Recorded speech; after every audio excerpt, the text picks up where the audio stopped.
वो राहुल गांधी है जो इस तरीके के प्रश्न पूछ रहा है, जिसके परिवार की जब एसपीजी सिक्योरिटी हट गई तो उसने हाय तौबा मचा दी। ये वो लोग हैं जो इस देश के अंदर एसपीजी सिक्योरिटी या कोई भी सिक्योरिटी के बिना एक कदम नहीं चल सकते हैं। ये देश के जवानों पर प्रश्न चिन्ह लगाएंगे, ये भारत सरकार से चीजें पूछते हैं। शर्म नहीं आती है इनको पता क्या है जितेंद्र कि देश की सुरक्षा करना क्या होता है। इनके लिए भारतवर्ष सिर्फ और सिर्फ एक धरती का टुकड़ा है। इनको ये नहीं लगता कि ये इनकी मां है।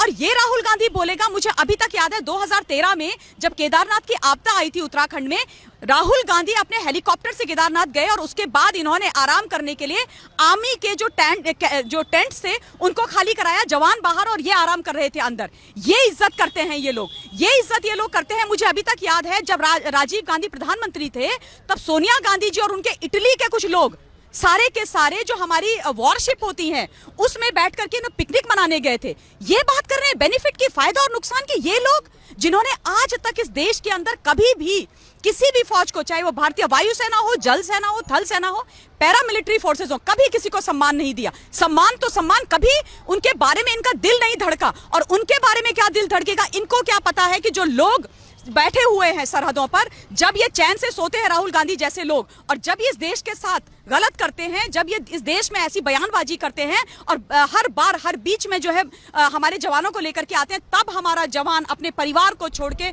अपने सुख चैन को छोड़ के, अपनी छुट्टियों को छोड़ के, अपना भोजन छोड़ के एक्सट्रीम कंडीशंस में वहां पे खड़ा रहता है। उसको नहीं पता होता कि कौन से दुश्मन की गोली, कौन से आतंकवादी की गोली आकर के उसको मार देगी, और कब उसकी पत्नी बेवा हो जाएगी, कब उसकी मां की कोख सूनी हो जाएगी, कब बच्चे जो हैं अपने पिता के विहीन हो जाएंगे। इनको क्या फर्क पड़ता है, इन्होंने किया क्या है देश के लिए, आज तक इन्होंने किया क्या है। ये वो लोग हैं, मैं आपको बता देती हूँ, ये वो लोग हैं जिन्होंने औरप, 1 रैंक 1 पेंशन की बात करी। सिर्फ हर बारी हर बजट में ये लेकर के आते थे और 40 वर्षों से औरप का ये मुद्दा उठाते रहे। उसके बाद इन्होंने 2014 में सिर्फ और सिर्फ चुनावी मुद्दे इसको बनाने के लिए 500 करोड़ दे दिए, 500 करोड़ दे दिए। और उसके बाद जब एनडीए की सरकार आई, माननीय मोदी जी की सरकार आई, 35 से 40 हजार करोड़, जितेंद्र 35 से 40 हजार करोड़ अब तक डिस्पर्स हो चुका है।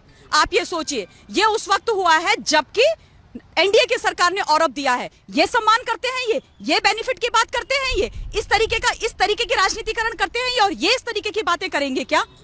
ये है इनका सच्चाई। जो अब ये राजनीति का जो स्तर हो चुका है, आप देखिए लगातार सेना के ऊपर सवालिया निशान खड़े किए जाते हैं और राजनीति सेना से करी जाती है। राहुल गांधी जी श्रद्धांजलि दे रहे थे, हमने कहा ठीक है, अच्छी बात है, श्रद्धांजलि आपने दी, मगर ये सवालिया निशान खड़े करना और श्रद्धांजलि पर राजनीति करना क्या ठीक है जो हो रहा है आज की राजनीतिक स्तर पे?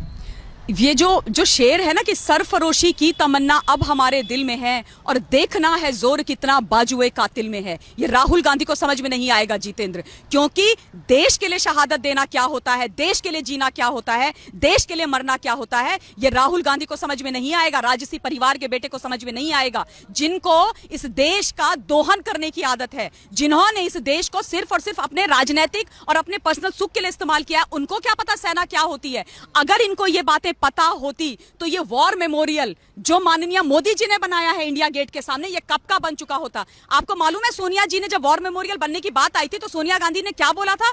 उन्होंने बोला कि वॉर मेमोरियल यहां पर नहीं बन सकता क्योंकि उससे इंडिया गेट की सुंदरता खराब हो जाएगी। आप सोच सकते हो 1947 से जो वीर जवान इस देश के लिए मरते आए हैं आज तक, उनके लिए कोई स्थान कांग्रेस पार्टी नहीं दे सकी, एक स्थान चिन्हित नहीं कर सकी कि वहां पर उनके परिवार वाले आके देख सके कि ये मेरे घर वाले का नाम है। ये है कांग्रेस पार्टी, ये है कांग्रेस पार्टी की सच्चाई।